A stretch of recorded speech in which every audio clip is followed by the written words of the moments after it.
네, 안녕하세요. 오늘은 AI 시대 취업 전략 특강 시리즈 네 번째 시간으로 정재용 교수님을 모시게 되었습니다. 정재용 교수님께서는 경희대학교 산업경영공학과 산업진흥연구실 그리고 스마트제조진흥대학원에 계시며 이번 특강 주제는 4차 산업혁명과 인공지능 그리고 인공지능의 개념과 동향이 되겠습니다. 정재영 교수님을 이 자리로 모시도록 하겠습니다.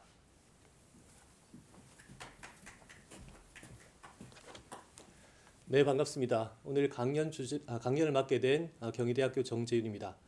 오늘 강연 주제는 다 보시는 바와 같이 4차 산업혁명과 인공지능에 대해서 말씀드리겠습니다. 저는 경희대학교에서 산업경영과학과에 있으면서 소프트웨어 융합학과를 겸직을 하고 있고요. 그리고 산업진흥연구실에서 일반 기업체에 어떻게 인공지능과 빅데이터를 적용하는지에 대해서 주로 연구를 하고 있습니다. 최근에 이제 스마트 팩토리라고 하는 것들을 알려지면서 스마트 팩토리를 정부의 지원을 받아서 스마트 팩토리 대학원을 운영을 하고 있습니다. 그래서 오늘 말씀드린 내용은 인공지능 그리고 최근의 산업체에서 어떤 그 니즈가 있는지에 대해서 주로 말씀을 드리도록 하겠습니다.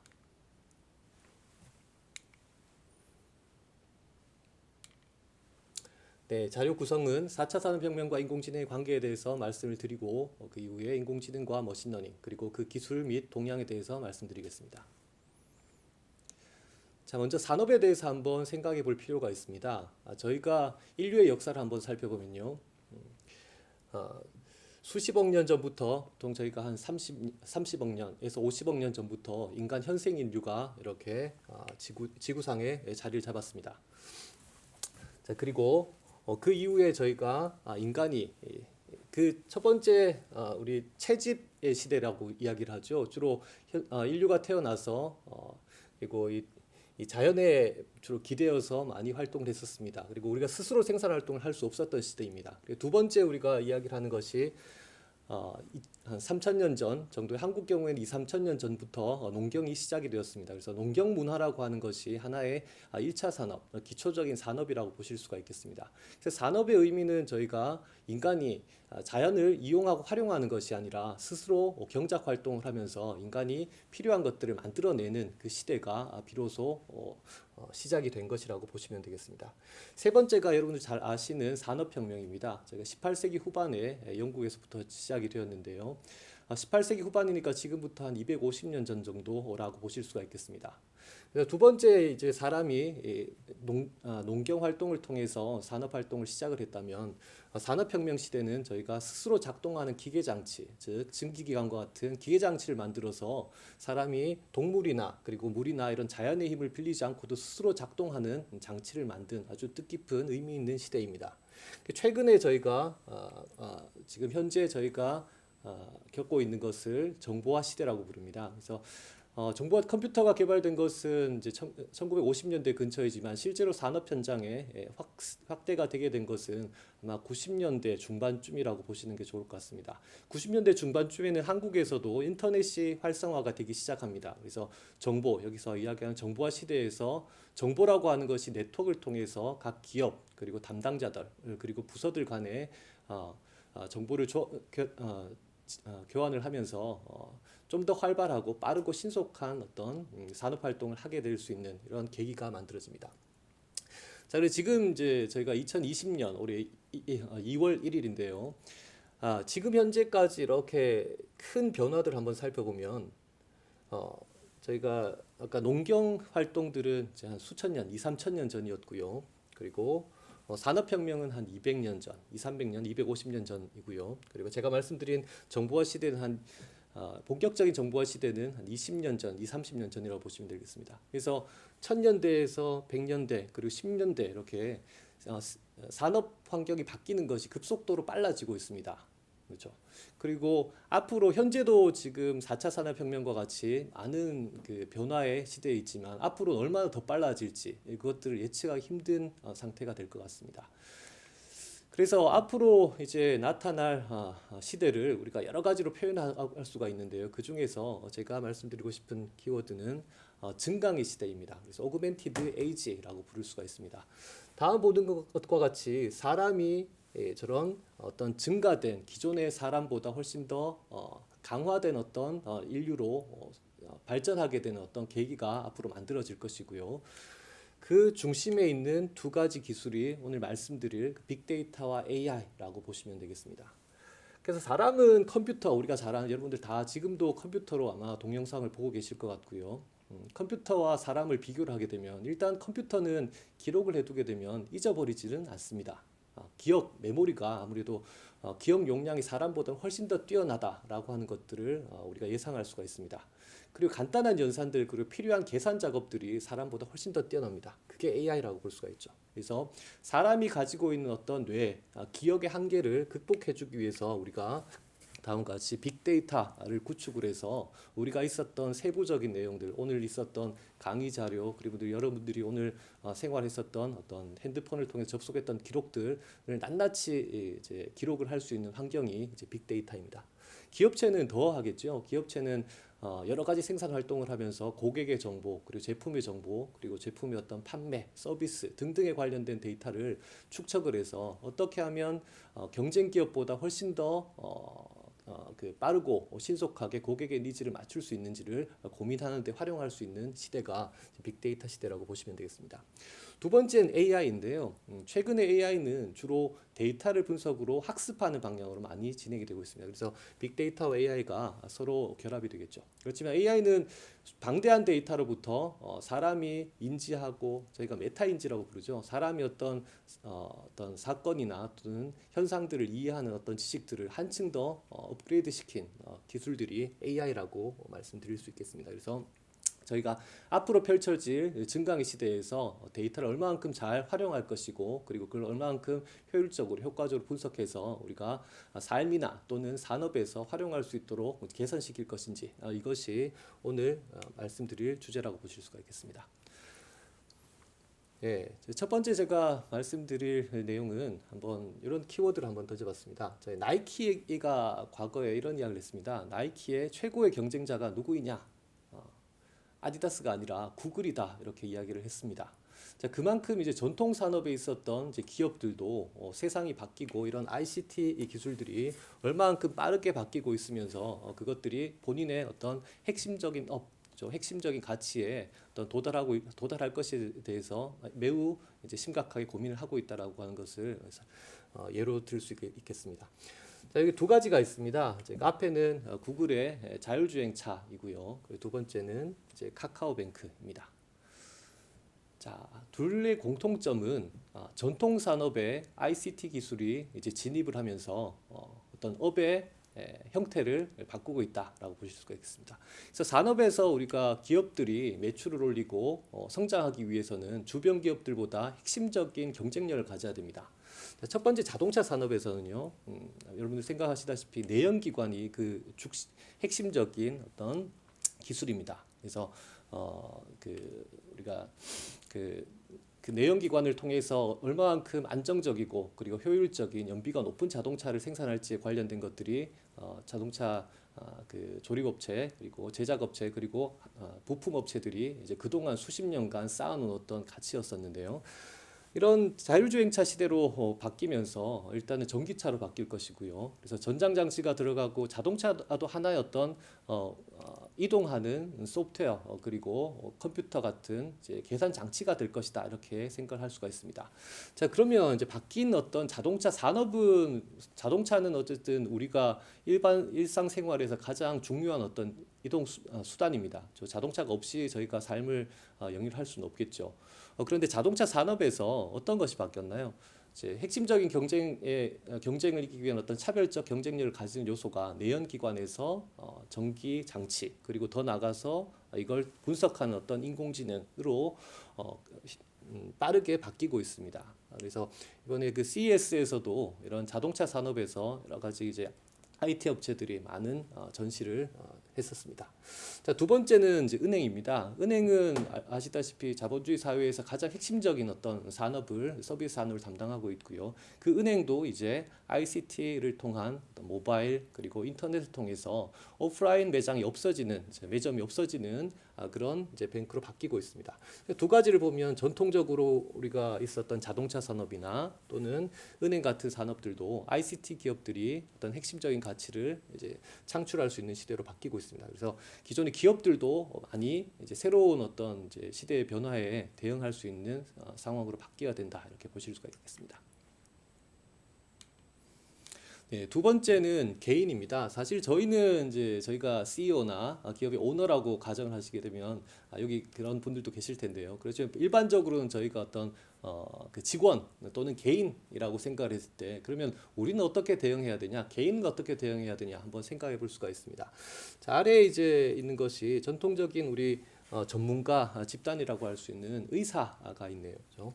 의사분들이 과거에는 이제 본인의 어떤 경험 그리고 공부한 내용들 그리고 세미나를 통해서 교류한 어떤 결과를 가지고 진찰을 했었지만 최근만 해도 여러 가지 의료 장치들 예를 들어서 의료 영상, CT, MRI 같은 여러 가지 다양한 어떤 장치를 통해서 진료를 지원을 받고 있습니다. 그런데 앞으로는 어떻게 될까요?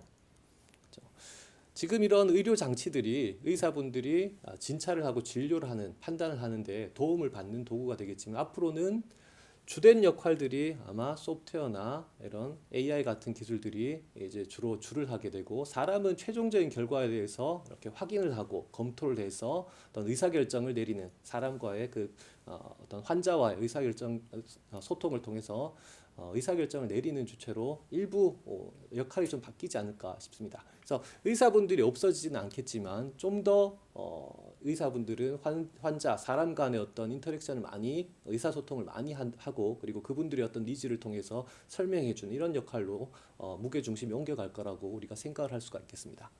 자, 두 번째는 강의입니다. 오늘 강의도 사실 저희가 유튜브 라이브로 진행이 됩니다. 그래서 이 오프라인 강의하고 많은 차이가 있죠. 저희 학생들 저도 여기 학생들이 지금 한 명도 없기 때문에 상당히 좀 어색하긴 합니다만 항상 학생들하고 얼굴을 보면서 강의를 많이 했었습니다. 자, 그런데 지금은 이제 온라인으로 바뀌었죠. 온라인으로 바뀌면서 우리가 디지털의 어떤 장점을 활용할 수가 있습니다. 그래서 제가 오늘 한번 강의했던 내용을 내일도 볼 수가 있고요. 내년에도 볼 수가 있고요. 그리고 여러분들이 굳이 지금같이 환경이 좋지 않은 상태에서 같이 모여서 오프라인 함께 모여서 강의를 들을 필요가 없어지겠죠. 그러면 이동 시간도 줄어들 것이고 서로 간의 어떤 그 거리의 장벽도 허물어질 수가 있습니다.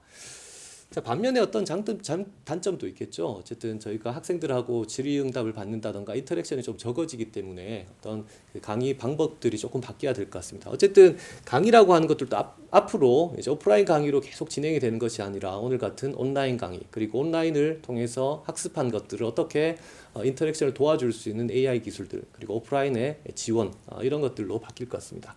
자, 기업도 역할이 바뀌고 앞으로 역할이 바뀌는 걸 대비해야 되고요. 강의를 들으시는 이제 개개 주체들도 본인이 하고 있으시는 일들 또는 여러분들이 앞으로 하고 싶은 어떤 직업들에서 어떻게 ICT나 인공지능이 앞으로 변화할지에 대해서 먼저 한번 생각을 해보시고 강의 내용들을 보시면 더 도움이 될 것 같습니다. 자, 그래서 이런 변화들을 우리가 4차 산업혁명이라고 이야기를 합니다. 그래서 제가 말씀드린 4차 산업혁명은 보통은 ICT 기술을 통해서 기존의 산업이 어떻게 혁신할 것인지, 변화할 것인지를 준비하는 것이 우리가 네 번째 산업의 혁명이다 이렇게 보실 수가 있겠습니다. 그래서 4차 산업혁명은 이제 독일에서 스마트 팩토리라고 부르는 인더스트리 4.0 개념을 통해서 이제 시작이 되었습니다. 보시면 여기 가장 작은 동그라미이고요. 그리고 이것이 단일한 어떤 공장 단위, 팩토리가 아니라 서플라이 체인이나 이런 공급망까지 확대가 된 것을 보통 우리가 스마트 제조라고 약간 더 폭넓게 정의를 하기도 하고요. 그리고 제조 산업, 2차 산업이 그래도 20세기 우리 인류를 성장시켜온 가장 중요한 어떤 산업이었다면 그뿐만 아니라 아까 보셨던 의료나 서비스나 이런 금융이나 등등 다른 모든 산업 분야로 확대가 될 것이다라고 하는 것이 어떤 4차 산업혁명의 어떤 법이라고 보실 수가 있겠습니다.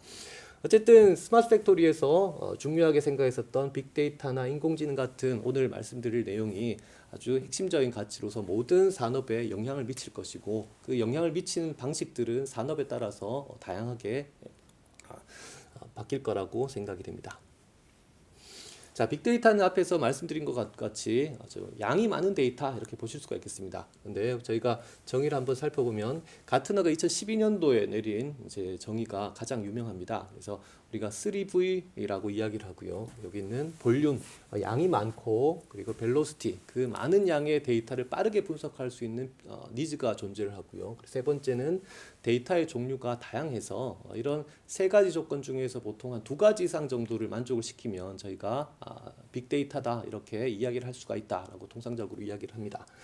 자, 어떤 예를 들어보면 예를 들어서 저희가 쇼핑몰에 여러분들이 구매를 한다라고 생각을 할 때 쇼핑몰에 구매 내역 그리고 쇼핑몰에 있는 그 수많은 제품의 목록과 재고 창고의 상황들 그리고 배송 상황들 그리고 결제 이런 것들은 양이 상당히 많겠죠. 예. 그리고 그 중에서 여러분들이 어떤 구매하고 싶은 내용들을 이제 이 쇼핑몰에서 추천을 할 때 그 추천이 아주 즉각적으로 일어나야 됩니다. 그러면 수많은 데이터를 분석을 해서 여러분들의 어떤 그 고객의 어떤 필요성들을 찾아내야 되고요. 그런 것들이 이런 이제 빠른 속도, 분석 속도를 이제 의미를 합니다. 그리고 거기에 관련된 데이터가 텍스트 데이터뿐만 아니라 이미지도 있고요, 동영상도 있습니다. 그리고 여러분들이 제품을 구매하고 난 이후에 남기는 어떤 그런 그 댓글들도 많이 있겠죠. 이런 것들을 잘 분석을 해서 고객들이 좀 더 빠르고 자기가 원하는 어떤 제품들을 구매할 수 있게 우리가 제공을 해주는 것, 이런 것들을 생각해 볼 수가 있습니다. 자, 이런 빅데이터가 발생한 어떤 그 과정들을 한번 보면요, 아래쪽에 네 가지 어떤 요인들로 나눌 수가 있습니다. 그래서 이 네 가지 요인들을 이제 칩 레볼루션, 치프 혁명 이렇게 부르기도 합니다. 간단하게 한번 살펴보면요, 일단 하드웨어 가격이 엄청나게 하락하고 있습니다. 저희가 CPU나 계산 장치의 어떤 가격의 하락을 이제 무어의 법칙이라고 이야기를 하고요. 그리고 그 데이터를 저장하는 어떤 저장소의 장치의 가격의 하락을 우리 황창규 전 삼성전자 사장의 이름을 빌려서 황해 법칙 이렇게 부릅니다. 어쨌든 가격이 떨어진다라고 하는 것은 이제 어떤 의미를 가지냐면 동일한 가격의 어떤 제품을 구매하더라도 훨씬 더 성능이 급속도로 발전할 수 있다, 이렇게 생각을 할 수가 있습니다. 예를 들어서 여기 아래쪽에 보시면 2005년도와 2014년도에 이제 마이크로 SD 카드, 여러분 핸드폰 뒤에 이제 추가 메모리 장착할 수 있는 SD 카드가 있는데요. 앞에 있는 것은 여기 잘 안 보이십니다. 앞에 있는 것은 이렇게 조금 밀렸네요. 이렇게 128 메가바이트이고요. 여기 있는 것이 이렇게 밀렸습니다만 여기 있는 것은 128 기가바이트입니다. 그래서 10년 만에 동일한 크기의 유사한 어떤 가격의 SD 카드, 마이크로 SD 카드가 가질 수 있는, 저장할 수 있는 용량이 1000배나 는 것입니다. 그렇죠? 그만큼 우리가 데이터를 싸게 저장할 수 있고 이것들을 처리할 수 있는 하드웨어가 뒷받침이 되어준다라고 보실 수가 있습니다. 자, 소프트웨어 측면에서 보면 여러분들이 요즘에 파이썬이나 R 같은 데이터 분석 도구나 아니면 리눅스나 데이터베이스 MySQL 같은 여러 가지 분석 도구들이 무료로 제공이 되고 있습니다. 그래서 값싼 하드웨어에 이제 무료로 제공되는 소프트웨어를 설치를 해서 우리가 필요한 데이터를 싸게 저장하고 이것들을 분석할 수 있는 환경이 되고 있습니다. 또한 뒤에 네트워크 같은 경우에도 이것들 예전에는 저희가 뭐 길에서 무료 와이파이를 쓴다, 이런 상상도 못했을 텐데요. 요즘에는 와이파이가 없는 국내에 어떤 그 이런 지역들이 별로 없을 것 같습니다. 자, 마찬가지로 이제 어떤 무료의 저가의 네트워크도 제공이 되지만 또한 엄청나게 빨라진, 과거에 비했을 때 엄청나게 빠른 이제 고속통신이 가능해졌습니다. 그래서 이 큰 데이터를 빠르게 공유할 수 있는 기술이 이제 네트워크 기술로 제공이 되고 있습니다. 그리고 그 많은 데이터들을 이제 찾아서 효과적으로 사용할 수 있게 연계시켜주는 이제 인터넷 서비스들, 예를 들어 구글이나 오늘 여러분들이 보고 계시는 유튜브 같은 이제 인터넷 서비스들이 제공이 되고 있습니다. 이 네 가지가 이렇게 결합이 돼서 우리가 싼 가격에 큰 많은 양의 데이터를 저장할 수 있고 내부적으로 처리할 수 있고 그것들을 공유할 수 있으며, 그리고 그런 어떤 연결되어 있는 데이터를 빠르게 검색해서 활용할 수 있게 도와준 이 네 가지가 결합이 되어서 이 데이터를 우리가 전 세계에 있는 데이터를 빠르고 편리하게 사용할 수 있는 환경으로 바뀌어 나가고 있습니다. 그리고 여기 제가 기록한 것처럼 요즘 IoT 이야기를 많이 하죠. 그 산업, 그 사물 인터넷입니다. 그래서 사람이 작업한 어떤 정보 데이터뿐만 아니라 이런 장비들, 그리고 센서들이 가지고 있는 어떤 데이터도 저장을 해서 예전 같으면 비싸서 다 저장했다가 삭제를 했었을 텐데 요즘에는 꾸준히 저장을 했다가 필요할 때 분석할 수 있는 어떤 이런 방대한 데이터 소스가 이제 IoT 같은 사물 인터넷 센서가로 바뀌고 있습니다. 예. 첫 번째는 제가 빅데이터에 대해서 말씀을 드렸고요. 두 번째 이제 오그멘티드 에이지를 이끌고 나갈 두 번째 기술이 AI입니다. 자, AI는 1956년도에 미국의 다트머스 회의에서 처음으로 이제 만들어진 이제 용어입니다. 이 당시는 1940년대 근처에 이제 우리가 컴퓨터라고 하는 계산 장치가 처음으로 만들어졌고요. 그 계산 장치를 어떻게 활용할 수 있을까를 고민하다가 이런 계산 장치가 사람이 하던 어떤 계산을 대신해 줄 수 있으니 앞으로 인간을 어떤 뛰어넘는 어떤 엄청난 어떤 그 대상이 탄생할 것이다 이렇게 이야기를 전망을 했고요. 그걸 가지고 몇 달간 이 분야의 전문가들이 모여서 이제 그 개념 정리를 한 것이 다트머스 회의입니다. 그래서 그 전에는 이제 thinking machine이라고 하는 용어를 썼었는데 이때 artificial intelligence라고 하는 용어를 같이 이제 사용을 하면서 앞으로 펼쳐질 그 AI의 미래에 대해서 함께 고민을 했습니다. 그 당시에 이제 두 가지 AI 인공지능의 어떤 그 흐름이 있었습니다. 하나는 이제 기호주의라고 부르는 것이고요. 또 다른 하나는 연결주의라고 부르는 것입니다. 사실 이쪽에 대표적인 어떤 학자들이 두 명이 이렇게 있습니다. 마빈 민스키와 프랭크 로젠블렛이 있는데요. 두 명은 사실 고등학교 1년 선후배 관계입니다. 그리고 한 명은 이제 수학과 출신이고 한 명은 그 심리학 쪽으로 전공을 해서 이 AI에 관련된 어떤 미래나 발전 기술들을 이제 연구를 하기 시작을 합니다. 자, 앞쪽에 있는 이제 그 기호주의 사람들은 사람이 생각하고 있는 어떤 결과물들을 이제 코드로 기호로 표현을 하게 됩니다. 그래서 그 기호로 표현된 것들이 서로 연계가 되어서 여기 보시는 바와 같이 탐색을 할 수도 있고요, 검색을 할 수도 있고요, 그리고 계획을 수릴 수도 있습니다. 그래서 이 당시에 만들어진 제 대표적인 것이 우리가 전문가 시스템이라고 부르는 엑스퍼트 시스템 계열의 인공지능 기법이라고 보시면 되겠습니다. 당시에 이제 이런 자, 두 번째를 한번 보시면요. 두 번째는 연결주의입니다. 그래서 오늘 주로 말씀드릴 딥러닝이나 이런 최신 인공지능들이 두 번째 카테고리에 들어간 연결주의 쪽에 가깝다고 보시면 되겠습니다. 자, 이쪽은 사람이 생각하는 어떤 결과물들을 기호로 표현한다기보다 사람이 생각하는 어떤 메커니즘이나 작동하는 것들을 표현할 수 있는 어떤 아주 보편적인 어떤 알고리즘을 만들어서 접근을 하는 쪽이었습니다. 그래서 첫 번째 기호주의는 우리가 어떤 일을 해야 되는지 일을 정의하고 우리가 지식 표현이라고 일단 부릅니다. 정리하고 그것들을 해결하기 위한 어떤 체계적인 절차를 규칙 또는 이제 표현으로 기록을 한다면, 두 번째는 연결주의는 어떤 결과물을 판단하기 위해서 네트워크 형태의 어떤 메커니즘을 만드는 방식이라고 볼 수가 있습니다. 그래서 두 번째는 우리가 뉴럴 네트워크, 인공신경망이라고 하는 기술이 대표적인 기술입니다. 자, 그래서 보시면 첫 번째는 이제 저희가 예를 들어서 영어 시험을 잘 보기 위해서 학원에 가서 또 수업을 듣게 되면 이제 어떤 문제 패턴일 때는 어떤 식으로 문제를 풀어라 라고 하는 어떤 규칙을 잘 알려주시는 멋진 이제 쪽지기 강사분들이 많이 계십니다. 자, 그런 결과들을 어떤 물고기를 잡는 방법을 알려준다라고 보시면 될 것 같고요. 두 번째 이제 네트워크 기반의 연결주의는 학습 기반입니다. 그래서 다양한 사례를 알려주고 이런 보편적인 어떤 판단을 할 수 있는 어떤 머신러닝 장치에 이런 사례를 주고 스스로 학습하게 계속 잡히든 안 잡히든 물고기를 낚아봐라, 이런 사례를 계속 훈련을 시킵니다. 그래서 두 가지는 간단한 문제들은 앞쪽에 있는 것이 매우 명확하고 사람들이 이해할 수 있게 빠르게 해석을 할 수가 있지만, 두 번째 있는 학습 방식은 여기보다 조금 더 보편적인 어떤 내용들을 이제 학습할 수 있는 인공지능입니다. 그래서 최근에 빅데이터를 통해서 데이터 사례들이 많이 수집되고 저장되고 활용할 수 있게 공유가 되고 있기 때문에 두 번째 최근에 이야기하는 이 기계학습 방식의 인공지능이 좀 더 각광을 받고 있는 추세입니다. 자, 두 번째는 학습 방식의 이제 그 인공지능들을 우리가 기계학습이다 이렇게 통칭을 할 수가 있습니다. 머신러닝 또는 기계학습이라고 부르고요. 자, 기계학습에 대해서 한번 살펴보면 여기 있는 이제 로봇 같이 생긴 이제 깡통 로봇이 있습니다. 이 친구는 이제 여러 가지 앞으로 공부할 자세는 되어 있는데 아직까지 공부를 전혀 하지 않은 상태이고요. 그래서 우리가 데이터를 계속 이제 먹여줍니다. 데이터를 먹고 네가 생각해봐, 경험해봐, 어떨 때 물고기 잡히는지, 얼마만큼 낚시를 깊이 넣어야 되는지 네가 다양하게 테스트를 해보면서 언제 잘 잡혔는지 테스트를 해보면서 스스로 그 물고기를 잘 잡는 방법을 한번 찾아봐라고 학습을 시키게 되면 나중에 이 여기 깡통 머신이 어떻게 되냐면 아주 똑똑해집니다.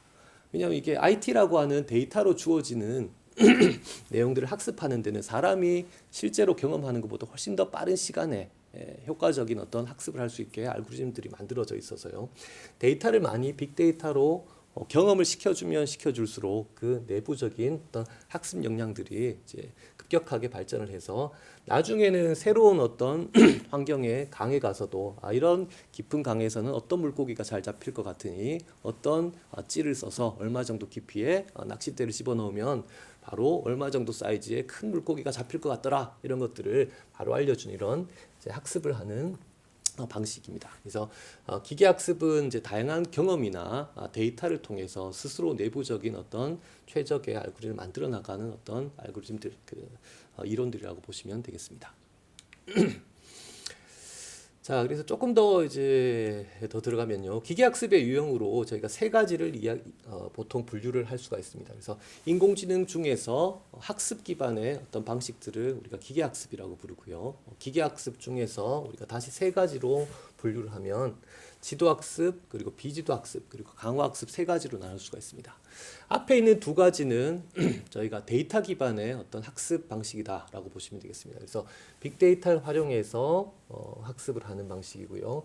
반면에 세 번째 있는 학습 방식인 강화학습은 데이터가 없더라도 테스트를 할 수 있는 어떤 환경이 주어지면 그 내부에서 스스로 트라이얼 앤 에러를 통해서 스스로 학습하고 시도를 하면서 꾸준히 익혀나가는 방식입니다. 자, 이 세 가지를 이제 저희가 합쳐서 머신러닝이라고 부릅니다. 자, 앞에 있는 두 가지 지도학습과 비지도학습에 대해서 좀 더 살펴보도록 하겠습니다. 자, 지도학습, 비지도학습은 다시 대표적인 어떤 문제 유형으로는 여기 있는 분류기법, 저희가 클래시피케이션이라고 부르는 분류기법과 리그레션이라고 부르는 예측 또는 회귀기법으로 두 가지를 나눌 수가 있습니다. 어쨌든 지도학습은 어떤 것이냐 하면 답을 먼저 알려주는 방식입니다. 그래서 문제와 답을 알려주고 여기서 한번 볼까요? 자, 지도학습은 특징이 두 가지 모두 지도학습, 비지도학습 모두 학습하는 데 필요한 어떤 데이터가 필수이고요. 그리고 여기는 목표값, 내가 원하는 것이 어떤 것인지 문제에 어떤 목표가 명확하게 주어져 있는 경우입니다. 반면에 비지도학습은 일반적인 데이터에서 특징들, 패턴들을 이제 이해하는 데 주로 사용된다고 보시면 되겠습니다.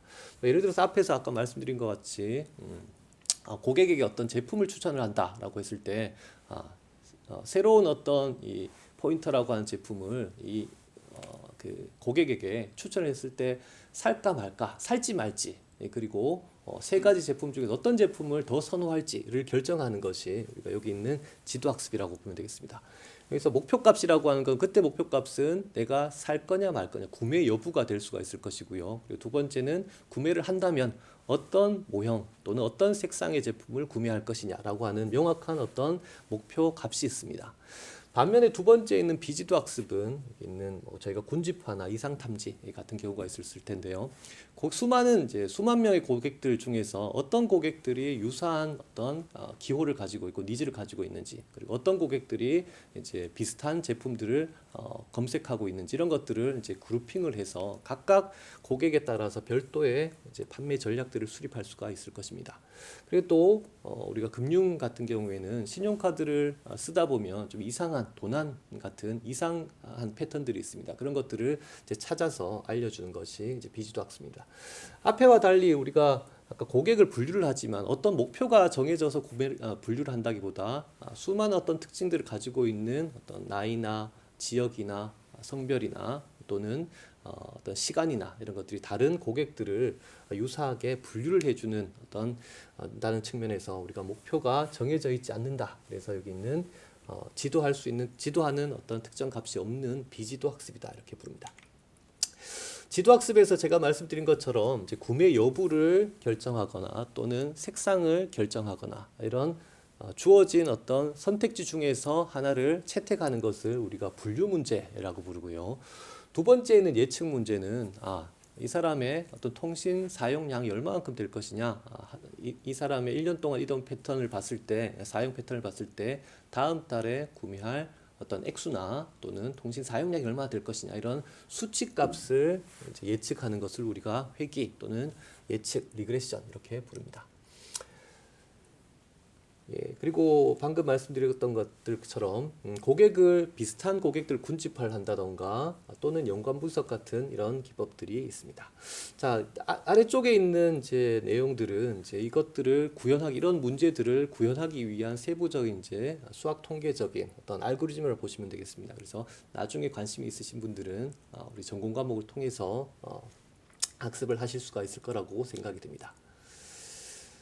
자, 그럼 세 번째 카테고리, 첫 번째 카테고리 우리가 머신러닝 중에 지도학습, 비지도학습, 그리고 나머지 남은 강화학습이라고 하는 것이 이제 여기서 보시는 바와 같이 데이터 없이 학습하는 이제 문제입니다.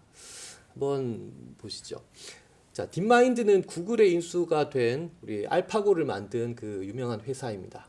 그래서 딥마인드가 가장 유명해지게 된 계기가 여기 있는 아탈이라고 하는 회사의 간단한 게임들을 수십 개를 강화학습이라고 하는 것들을 활용을 해서 이제 자동으로 학습시킨 사례입니다. 보시면 여러분들 딱 봐도 뭘 하는지를 아시겠죠? 여기 블락을 깨기 위해서 아래쪽에 키를 움직여서 하나씩 이제 깨면서 점수를 높여가는 과정입니다. 자, 이 과정에서 우리가 의사결정을 해야 될 것은 현재 상태를 봐서 우리가 키를 오른쪽으로 할 것이냐, 왼쪽으로 할 것이냐, 그리고 중앙에 둘 것이냐, 이것들을 결정을 하면 됩니다. 자, 그리고 이게 이제 시간이 지나면서 방금 보셨다시피 초반에는 많이 죽었었는데 나중에는 이제 아주 이제 고급 기술까지, 현재 보시는 바와 같이 고급 기술까지 다 익히게 되었습니다. 자, 이걸 이제 처리를 하기 위해서 어떻게 설계를 했을지를 한번 고민을 해보실 수가 있는데요. 일단은 이제 여기 들어오는 환경, 이미지를 그 직전에 지금 현재 상태의 직전 이미지들을 몇 가지를 이제 입력으로 주게 됩니다. 그러면 현재 공이 오고 있는 위치를 파악을 할 수가 있습니다. 그래서 내가 어느 위치에 가면 언제 어느 위치에 가야 되는지를 결정을 해줄 것이고요.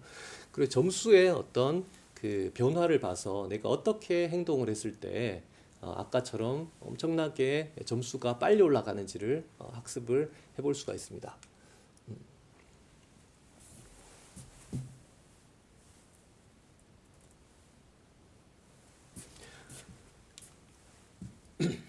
예, 그런 것처럼 여기 있는 메커니즘이 강화학습이라고 부릅니다. 그래서 우리가 결정해야 될 것은 어떤 현재 상태가 어떤지를 입력으로 보여주는 것. 이 경우에는 이미지를 입력으로 여러 장의 이미지를 보여줌으로 인해서 현재의 위치와 그리고 현재 공의 위치를 알려주는 것이 있습니다. 그리고 두 번째는 우리가 현재 내가 할 수 있는 어떤 의사결정 결과들, 그래서 액션이라고 저희가 부르는 오른쪽으로 할 것이냐, 왼쪽으로 할 것이냐, 정지해 있을 것이냐, 기다릴 것이냐라고 하는 것들 중에서 무엇을 선택하는 것이 가장 위쪽에 있는 점수를 최대화시키는, 극대화시키는 데 도움이 될 것인지를 이제 확인할 수가 있고요. 그리고 위쪽에 있는 점수가 최종적으로 시간이 지났을 때 아주 빠르게 증가하는 것을 잘 찾아낸 것이 여기 있는 것이라고 보시면 되겠습니다.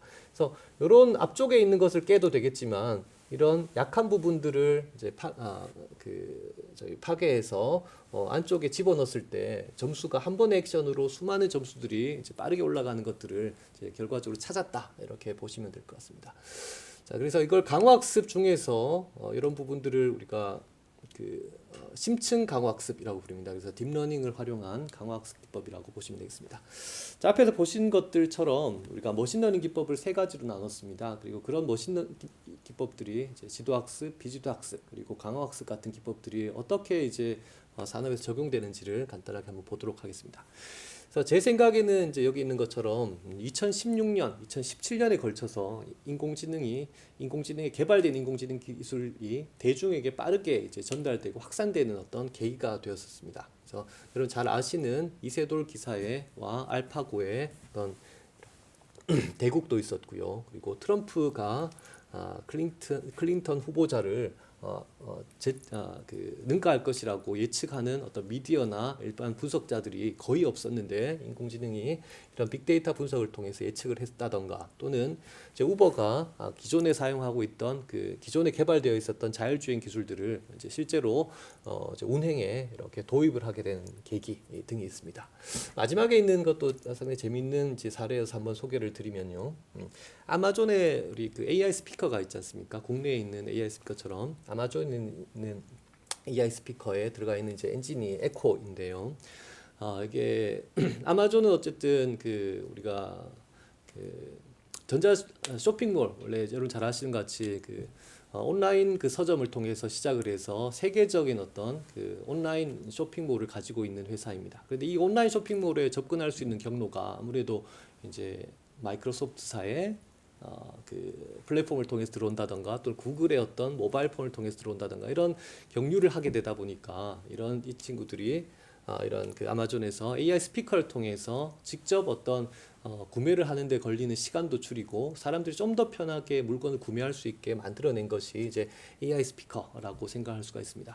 근데 그 AI 스피커를 통해서 아마존에서 구매가 가능했습니다. 근데 그 구매를 하는 과정에서 꼬마가 AI 스피커에게 알렉사, AI 스피커 이름이 알렉사이고요. 알렉사 여기 있는 인형집 그 쿠키로 만든 인형집을 사줘라고 이야기를 했더니만 이게 자동으로 구매가 신청이 된 겁니다. 그래서 그 사건을 여기 있는 샌디에고의 기사에서 다루어서 아침 방송에서 이런 해프닝이 있었습니다라고 이야기를 하고 여기 있는 이제 아나운서분이 있는 것처럼 알렉사 나도 달하우스 쿠키 인형집 하나 사줘라고 이야기를 하면서 멘트를 끝냈다라고 합니다. 근데 이 순간 이 지역에서 방송을 보고 있으면서 AI 스피커가 작동한 알렉사가 작동하던 이제 수많은 집에서 이것이 실제 구매로 연결이 되어 버려서 이제 아마존에 수많은 사람들이 의도치 않게 이런 그 구매 신청이 들어갔다라고 하는 내용입니다. 그래서 물론 이후에 아마존에서 이거 구매 취소를 다 해줬었고요, 무료로 구매 취소를 해줬었고요. 그리고 이 정도로 이제 어떤 좀 더 편하고 음성 인식을 통해서 물건을 구매해서 온라인으로 구매까지 되는 이런 것들을 알리는 어떤 그 사건이 되기도 했었습니다. 네, 이런 기술들이 이제 다양한 분야에 여기 보시다시피 이제 어떤 자율주행차나 또는 음성 인식이나 그리고 번역기 같은 이제 자연어 처리, 그리고 예를 들어서 여러분들이 뭐 구글이나 이런 또는 우리 국내 회사에 가서 한글을 치면 영어로 바꿔주는 어떤 번역 서비스가 과거에도 있었습니다만 인공지능 딥러닝 기술을 탑재하면서 상당히 자연스럽고 빠른 어떤 정확한 어떤 그런 번역이 가능해졌습니다. 그 이외에 아까 말씀드린 것 같이 사물 인터넷 그리고 컴퓨터의 비전, 컴퓨터 비전이 사실 이제 뭐 자율주행차나 또는 얼굴에 사람들의 얼굴 인식이나 이런 쪽으로 확산이 되게 됩니다. 그래서 수많은 어떤 분야에서 인공지능 기술들이 현재 이제 시도가 되고 있습니다. 몇 가지를 좀 빠르게 한번 살펴보면요. 자, 과거에 초창기에 가장 이제 유명했었던 AI였던 사례가 IBM이 만든 왓슨입니다. 여기 이제 장면은 이제 미국의 유명한 어떤 퀴즈 쇼인 제퍼디 쇼입니다. 그래서 그동안 이제 두 명의 어떤 출연자와 IBM이 만든 왓슨이 문제를 푸는 것을 대결하게 됩니다. 그래서 이 두 명은 일반인이라기보다는 그 중에서 그동안 참여했었던 사람들 중에서 최장 기간 동안 이제 제퍼디 쇼에서 1위를 했었던 74회인가요? 그 정도 1위를 했었던 이제 출연자, 과거 우수 출연자이고 이쪽은 그동안 제퍼디 쇼에서 가장 많은 상금을 받은 이제 두 명의 대표적인 이제 인간 출연자와 이제 AI 그 IBM의 왓슨이 경쟁을 하게 됩니다. 자, 그 결과 어떻게 됐을까요? 이 왓슨의 이제 압승입니다. 여기 숫자를 보시면 이제 획득한 어떤 금액이 나오죠. 그래서 물론 왓슨도 일부 몇 가지 이제 실수를 했습니다. 캐나다 도시를 미국 도시라고 착각을 한다던가 이런 것들이 있었지만 압도적인 차이로 기존의 이제 인간 도전자들과 격차를 벌렸다라고 하는 걸 볼 수가 있습니다. 자, 예를 들어서 이런 방식입니다. 사회자가 우리말은 아니지만요, 영어로 문제를 냅니다. 그래서 여기 있는 아이언 마스크에 출연한 적이 있고 그리고 동일 책에서의 히어로가 누구이냐라고 물었을 때 이 인공지능 예를 들어서 왓슨 같은 이제 컴퓨터들이 이제 the answer is 달탄양이다 이렇게 아주 빠르고 정확한 답을 이제 찾아낼 수 있었다는 것입니다. 그래서 이 과정을 살펴보면 일단 사람의 어떤 그 자연어 우리가 일상적으로 주고받는 말을 이해를 해야 되고요. 말을 인식을 해야 되고요. 그 다음에 문제를 이해를 하고 나서 거기에 해당되는 답들을 빠르게 이제 방대한 데이터베이스에서 빠르게 검색을 해야 되고 그 결과를 사람처럼 이제 the answer is 달타냥이라고 이제 사람과 의사소통할 수 있게 다시 표현을 바꿔주는 이런 과정이 이제 결합이 되어야 됩니다. 자, 이 과정에서 보면 음성 인식 우리가 그 소리로 주어지는 소리로 전달되는 음성 인식도 가능했고 그것들을 텍스트로 바꾸어서 그 텍스트가 기록하고 있는 어떤 문장을 어떤 문맥을 가지고 있고 어떤 질문인지를 이해한 다음에 해당되는 키워드로 데이터베이스에 검색도 했고요. 결과를 달탄양이라고 찾아냈으면 그거를 사람들이 이해할 수 있게 이런 표현을 만들어서 이제 사람에게 다시 음성으로 이야기해준 이런 일련의 과정들이 이제 진행이 되었습니다. 그래서 이런 이제 이쪽 분야는 사실 아까 빅데이터나 이런 분야처럼 사실은 약간 이제 인공지능이 좀 유리할 수 있는 분야였습니다. 자, 2011년 이야기였고요. 두 번째는 이제 여러분 잘 아시는 2016년도에 이제 알파고입니다. 이 알파고는 어쨌든 사람의 어떤 바둑의 경험들, 그동안의 경험들을 봐서 어떻게 많이 뜨는지, 그리고 어떤 경우에 승률이 높은지, 이겼는지, 그리고 어떤 경우에 칩을 많이 획득했는지를 잘 사람의 경험을 가지고 와서 그래서 가장 현재 상태에서 가장 좋은 과거의 사례들을 찾아내고요. 그것들을 가지고 학습을 한 다음에 그렇게 학습한 알파고라고 하는 어떤 인공지능들끼리 모의 대전을 통해서 스스로 끊임없이 이제 학습을 했습니다. 그래서 우리가 이제 바둑을 공부할 때도 과거에 어떤 기보가 있는지를 찾아보고 학습하는 게 먼저 과거의 사례를 찾아보는 게 먼저 필요할 거고요. 그런데 인공지능은 이걸 저희보다 훨씬 더 많은 사례들을 빠르게 이해를 할 수가 있겠죠. 그리고 그것들을 수식을 통해서 더 좋은 것들을 확률적으로 더 승률이 높은 것들을 우리보다 더 빠르게 계산할 수가 있고요. 그 사람은 이제 바둑을 학습하기 위해서 하루에 떠봤자 수십 판 정도 뜰 수가 있다면 이런 알파고는 수초 내에 뜨면서 24시간 동안 잠도 자지 않고 24시간 동안 아주 빠르게 학습을 함으로 인해서 사람보다 훨씬 더 학습 능력이 이제 우수하다라고 우리가 생각을 할 수가 있습니다. 그래서 현재까지 진행된 어떤 상태만 해도 사람을 능가했지만 사실은 앞으로 이 알파고라고 하는 이제 지금은 알파고는 이제 바둑을 그만두겠다라고 선언을 했고요. 이런 장치들이 스스로 학습하면서 하루에 수십만 판을 경기를 학습을 하게 되면 사람보다 훨씬 더 발전할 수 있을 거라고 하는 가능성이 있다라고 우리가 생각을 할 수가 있을 겁니다. 자, 두 번째는 이제 모바일에서 여러분들 잘 하는 요즘에 외국 가면 여러분 젊은 사람들은 이나 나이가 있으신 분들이 다들 이런 모바일 폰을 통해서 이제 이렇게 음성 인식을 통해서 번역을 하는 서비스도 쓸 수가 있고요. 그리고 최근에 찍는 어떤 사진들도 사람의 얼굴들을 찾아내서 이 사람이 누구인지 그리고 비슷한 사람들 같이 그룹핑해 주는 이런 서비스들이 기본적으로 들어가 있습니다. 이런 것들도 이제 음성 인식과 기계 번역 그리고 여기 있는 이미지 인식들이 결합된 AI라고 보실 수가 있겠습니다. 자, 여기 있는 것은 이제 자율주행차입니다. 자율주행차도 한번 보도록 하시죠.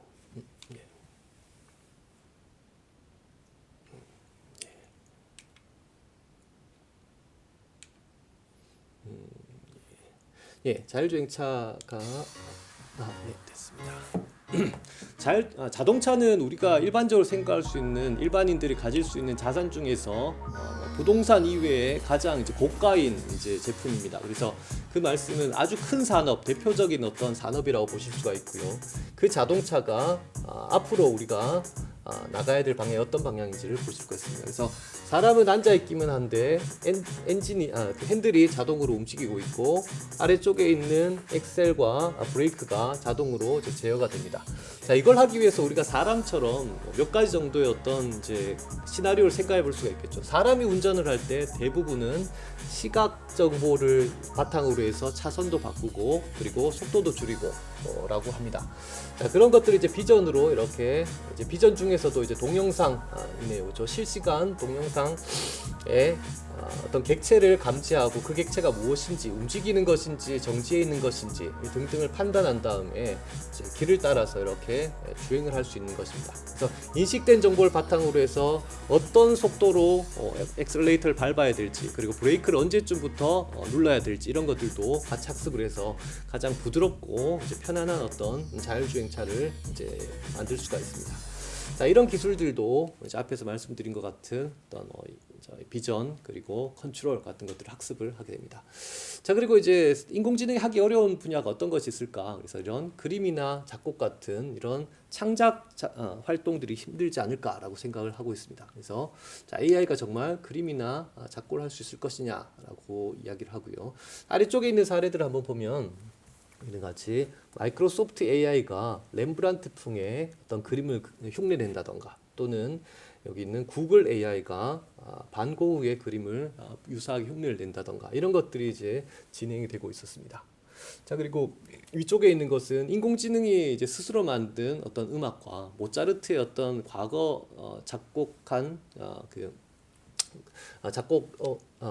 곡들을 이제 익혀서 유사하게 창조해낸 것과 실제 모차르트가 이제 만들어낸 것과 비교를 해서 어떤 것이 더 모차르트일 것이냐, 이런 질문하는 이런 것들도 2016년도에 이제 국내에서 처음으로 이제 개최가 되었습니다. 자, 이게 AI가 만든 것들에 대한 첫 번째 이제 국내 콘서트였고요. 자, 이런 이제 기술들이 사실은 뭐 재밌을 수도 있습니다. 그렇지만 이제 산업적인 효과를 한번 생각을 해보시면요. 자, 우리가 정말 렘브란트의 초상화를 초상화를 렘브란트한테 부탁을 할 수가 있을까요? 불가능하겠죠. 왜냐하면 렘브란트는 이미 이제 지금 이 세상에 없는 사람이고, 있다고 하더라도 저기 유럽에 있을 것이고, 수많은 사람들이 줄을 서서 기다리고 있을 겁니다.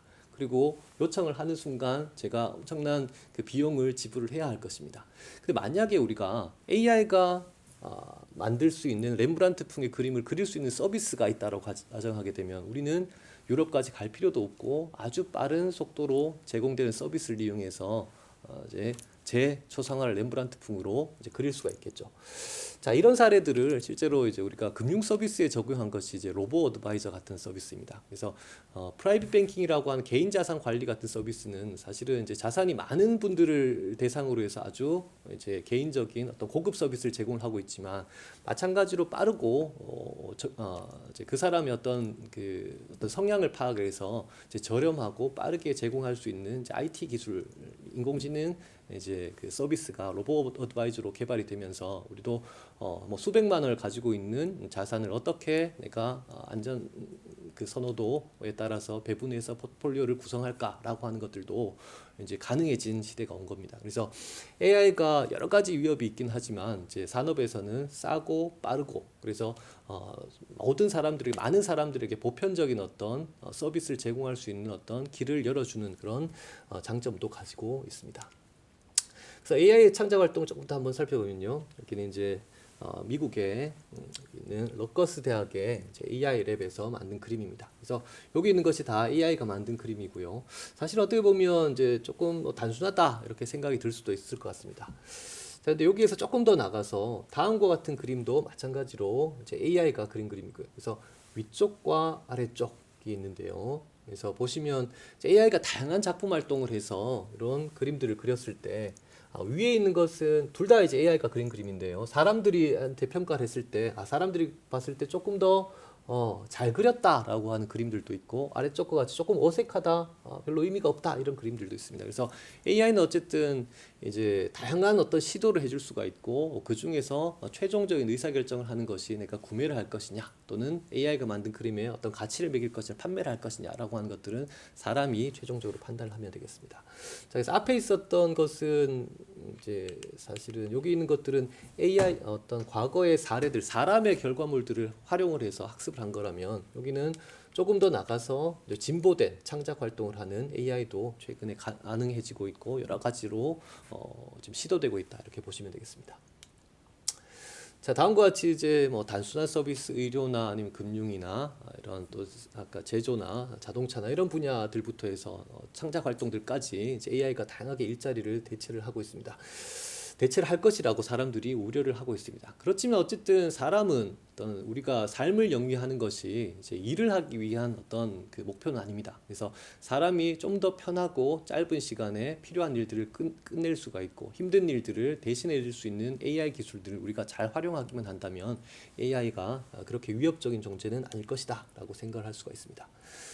그래서 앞서 말씀드린 바와 같이 게임이나 또는 의료 또는 아까 구매 등등에 관련된 특정 분야의 AI를 적용하는 것을 우리가 약인공지능이다라고 이야기를 하고요. 그리고 이런 AI가 조금 더 발전을 해서 사람처럼 좀 보편적인 분야의 다양한 어떤 그 메타인지를 가질 수 있는 어떤 지능으로 발전한 것을 우리가 강인공지능이다 이렇게 이제 부릅니다.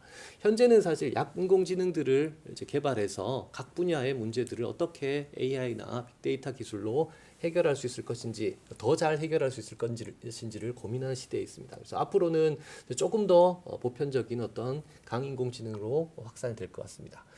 그리고 미래에는 혹시라도 이런 사람보다 훨씬 더 뛰어난 어떤 초인공지능이 올 시대가 올 수도 있다 이렇게 이야기를 하고 있습니다.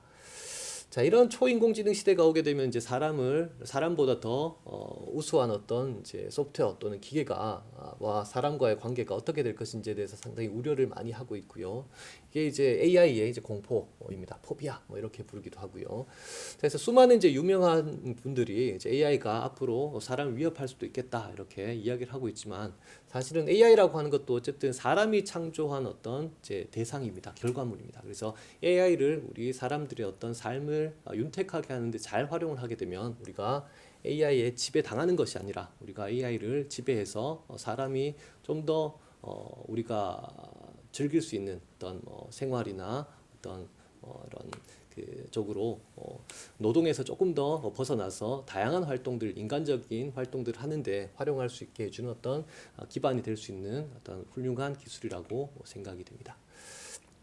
자, 뒤에 있는 슬라이드들은 이제 인공지능에 관련된 이제 세부적인 기술들입니다. 그래서 여기 있는 것처럼 네트워크를 활용한 어떤 인공신경망도 있고요. 그리고 이 네트워크를 활용을 해서 이미지를 검색하고 분류하는 이런 아주 그 개선된 기법들도 있습니다. 그러니까 우리가 CNN이라고 부르는 이제 컨볼루셔널 뉴럴 네트워크이고요. 수많은 이미지 데이터베이스를 활용을 해서 이 이미지가 어떤 이미지인지를 찾아내주는 어떤 이미지넷 데이터베이스를 대상으로 해서 학습을 시킨 결과이고요. 그래서 간단한 어떤 개념만 한번 살펴보면 이미지라고 하는 건 2차원으로 되어 있는 어떤 그 행렬이라고 보시면 될 것 같습니다. 사실은 이제 RGB 세 가지 색상이 결합되어 있는 2차원 데이터입니다. 그래서 그 2차원 데이터로부터 자주 발생할 수 있는 어떤 패턴들을 찾아내고요. 그것들을 연결해서 사람의 눈이나 코 같은 조금 더 상위의 어떤 형상들을 인식을 하고 이것들을 결합을 시켜서 이 사람이 어떤 누구인지를 식별할 수 있는 쪽으로 이렇게 이제 그 특징들을 추출하는 부분부터 분류나 어떤 목표값을 찾아낸 회귀 문제까지 이렇게 개선을 시킬 수 있는 방법들로 뉴럴 네트워크, 인공신경망이 개선이 되었습니다. 그리고 알파고도 마찬가지로 딥러닝 기법들을 강화학습 분야에 적용을 해서 이제 수많은 그런 기술들과 결합해서 이제 만들어낸 작품이다 이렇게 보실 수가 있습니다. 그래서 알파고는 이제 과거에 이제 알파고 이세돌과 경기를 했었던 알파고를 우리가 알파고 리라고 부르고요. 우리 학술 논문에서 알파고 리라고 부르고요. 그리고 이후에 나왔었던 이제 가장 고급 버전을 우리가 알파고 제로라고 부릅니다. 그래서 그때 이제 제로는 뭐냐면 이제 사람의 기보 경험들을 학습을 해서 이제 바둑을 익히게 된 알파고 리와는 달리 사람의 어떤 경험을 전혀 활용하지 않고 순수하게 어떤 환경 내에서만 알파고가 스스로 바둑 두는 법을 익힌 다음에 이 알파고 제로가 이세돌과 이세돌 기사와 대국을 했었던 알파고 리를 이제 확실히 넘어서는 시점으로 오게 되었었고요. 그래서 이제는 이제 사람이 했었던 경험들을 이제 데이터를 주지 않더라도 스스로 학습 규칙만 주더라도 이제 바둑 정도의 어떤 게임들은 내가 혼자서 그죠? 알파고 인공지능이 혼자서 학습할 수 있는 어떤 이제 결과물이 된 게 알파고 제로다 이렇게 보실 수가 있습니다. 자, 이런 이제 딥러닝 기법들이 다양하게 확산이 되면서 이제 여러 가지 이제 어떤 현상들이 일어나고 있습니다. 그래서 아까 이미지 분류 같은 경우에도 2011년도에 이제 이미지 분류에 딥러닝을 사용하기 본격적으로 사용해서 이제 이미지넷 챌린지에 이제 진입을 했었고, 이후에 사람이 이제 이미지 분류를 하는 것이 그 문제를 제대로 분류하는 것이 한 5% 정도의 에러였다면, 이후에 이제 2016년도에 가서는 사람이 이미지를 보고 이거는 아까 같이 상어다, 이거는 그네다라고 했었던 것들을 사람보다 훨씬 더 정확하게 맞추는, 훨씬 더 조금 더 정확하게 맞추는 시점으로 2016년에 이제 사람을 능가하는 시점으로 바뀌게 됩니다. 자, 그래서 이제 2016년도에 이 정도였고, 앞으로도 수많은 어떤 데이터나 학습 기법들이 나오면서 이제 어떤 이제 훨씬 더 발전된 어떤 성능을 보일 거라고 우리가 예상을 할 수가 있습니다. 그래서 이런 딥러닝은 과거에 있었던 머신러닝 중에서 뉴럴 네트워크를, 신경망을 사용해서 학습을 하는 것인데, 데이터의 어떤 양이, 주어지는 입력 데이터의 양이 많으면 많을수록 일반적으로 기본적인 통계 기반의 어떤 머신러닝 기법보다 더 성능이 좋다라고 알려져 있습니다. 대표적인 어떤 AI 기업인 구글 같은 경우에도 그 구글 내부에서 제공되는 수많은 서비스에 딥러닝 기법들을 이제 점차 많이 이제 적용을 시키고 있고요. 음성 인식이나 아니면 기계 번역이나 또 사진을 검색하는 것이나 아니면 우리가 구글의 대표적인 서비스인 검색 서비스 등등 분야에 각종 이제 그 딥러닝 기법들을 활용을 하면서 내부 서비스를 극대화시키고 있는 상태입니다.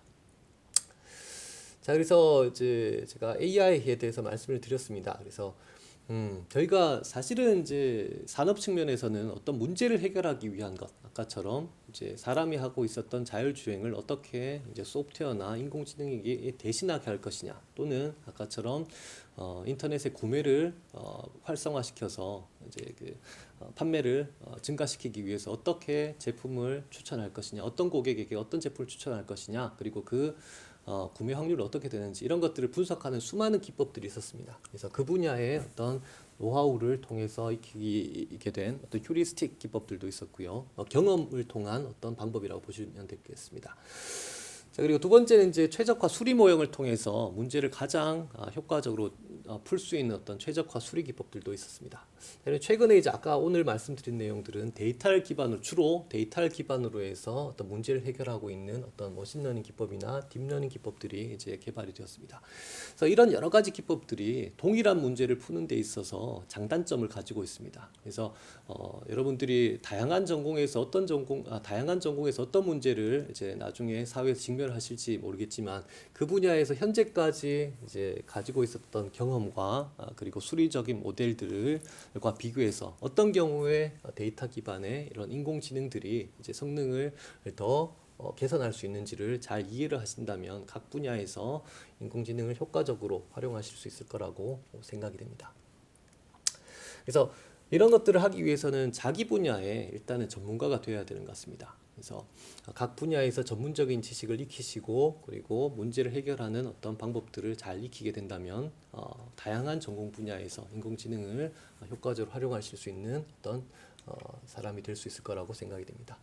자, 오늘 말씀드린 내용이 증강의 시대, 사람이 가지고 있는 어떤 그 기억이나 어떤 계산, 생각의 능력을 극복하기 위해서 데이터와 AI를 활용할 수가 있고, 기업도 변화하지만 우리 개인도 내가 하고 있었던 업무들, 일, 저 같으면 이제 교수자로서의 이제 강의를 하는 방식이 어떻게 바뀔 건지, 그것들 어떻게 역할들을 변화시켜야 될지를 잘 고민을 해야 됩니다. 그리고 각 산업에서 이런 이제 데이터 기반의 어떤 그 패러다임들을 잘 적응을 해서 각자의 업무를 개선하는 데 활용을 할 수가 있어야 됩니다. 그래서 AI는 어쨌든 도구입니다. 우리가 산업에서 필요한 어떤 문제들을 해결하기 위해서 기존에 있었던 어떤 그 수학이나 통계나 또는 이제 경험적인 방법들을 좀 더 개선할 수 있는 도구로서의 이제 AI로서 이제 4차 산업혁명을 이끌고 나갈 핵심 기술이라는 생각이 듭니다.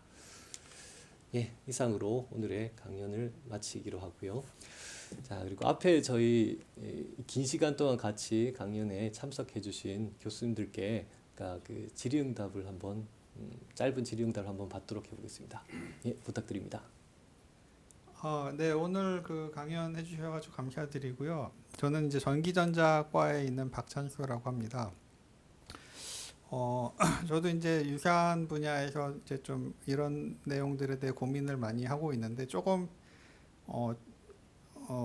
저도 이제 두 아이를 키우고 있는 부모의 입장에서 한번 드는 생각이 있어서 말씀드려 보는데요. 그 인공지능 때문에 앞으로 이제 한 20년 후에는 이렇게 많이 사회가 많이 바뀔 것으로 예상이 되는데 우리 이제 자녀들을 포함해서 우리 후배들한테 이제 우리가 어떤 식으로 가이드를 하는 게 좋겠느냐 혹시 생각해 보신 부분 있으시면은 예. 알려주시면 좋겠습니다. 예, 질문 감사합니다. 사실 저도 이제 아이의 아빠로서 고민이 많습니다. 이 친구를 문과를 보내야 되나, 이과를 보내야 되나, 그리고 본인의 어떤 성향에 맞는 것이 앞으로 이제 4차 산업 시대에 이런 뭐 AI와 같은 시대에 어떤 그 직업이나 교육을 해야 되는지에 대해서 고민이 많은데요.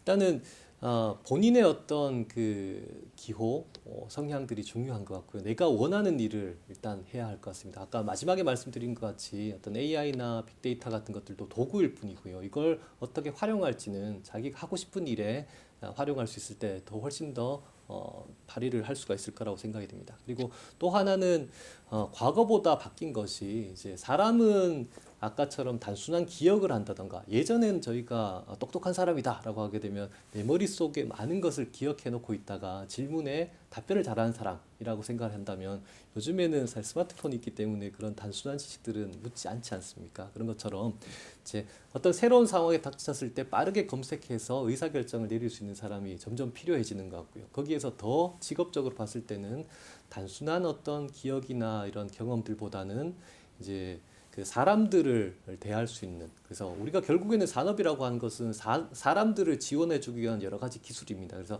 사람들한테 어떻게 설명할 건지 이해시킬 건지 도와줄 건지를 잘 고민해서 그런 일들을 우리가 할 수가 있다면 이제 사람을 위한 어떤 인공지능 시대에 사람을 위한 어떤 교육 또는 이제 인재가 되지 않을까 그렇게 한번 생각해 봅니다. 예, 기계제어공학과 오창환 교수입니다. 강의를 굉장히 실수 없이 굉장히 잘하시더라고요. 감사합니다. 수고 많으셨고요. 저는 이제 학생 입장에서 생각해 보면 우리 학생들이 인공지능에 대한 어떤 개론이라든지 인공지능 기술을 학습하는 것도 중요하겠습니다만은 그 인공지능을 실질적으로 이렇게 실습해 보는 예. 이제 물론 프로그램을 좀 알아야 되긴 하겠습니다만은 그래도 그런 그 키트라고 해야 될까요? 그 인공지능 프로그램을 가지고 본인이 가지고 있는 데이터 아니면 뭐 다른 데서 제공한 데이터를 가지고 실질적으로 인공지능에게 러닝을 시켜보는 예. 그렇게 할 수 있는 방법이 있으면 좋을 것 같은 생각이 드는데 어떻게 예. 생각하시는지 좀 예, 질문 궁금합니다. 감사합니다. 예, 사실 저도 이제 학교에서 인공지능을 가르치고 있습니다만 이제 저희 같으면 이제 공대이고요. 공대이다 보니까 프로그래밍 과목을 뭐 기존으로 좀 사용하고 있어서 사실은 이제 조금 더 지금 당장 하고 있습니다만 아마 지금 현재 나와 있는 여러 가지 이제 AI 툴들이 저희가 AutoML 자동으로 머신러닝을 이제 개발해주는 이런 툴들이 많이 나오고 있어서 패키지가 나오고 있어서 앞으로는 저희가 스마트폰에서 모바일 앱을 쓰듯이 인공지능을 확인할 수 있는 이런 제품들이 나올 것이라고 생각이 되고요. 그래서 인공지능 자체적인 것들을 실습하는 것들은 이제 공대나 관련 전공을 하는 사람들은 필요하겠지만 일반적인 사람들은 아까 제가 말씀드렸던 것 같이 자기 분야에 그게 이제 쇼핑몰이냐 아니면 자동차냐 또는 뭐 교육이나 의료냐 자기 분야에서 어떤 문제를 AI한테 맡겼을 때 더 잘 풀 것인지 이런 것들을 고민을 해서 최종적인 AI의 어떤 장점과 약점을 잘 이해하고 있어서 AI가 내려주는 어떤 결과들을 확인하고 인간으로서 이게 좋은 결과인지 아니면 훌륭한 결과인지 이런 것들을 판정할 수 있는 어떤 그 각 분야의 어떤 그 지식을 갖추는 것이 더 필요할 것 같습니다. 그래서 도구는 앞으로 많이 개발돼서 편하게 이제 제공이 될 것이라고 생각이 됩니다.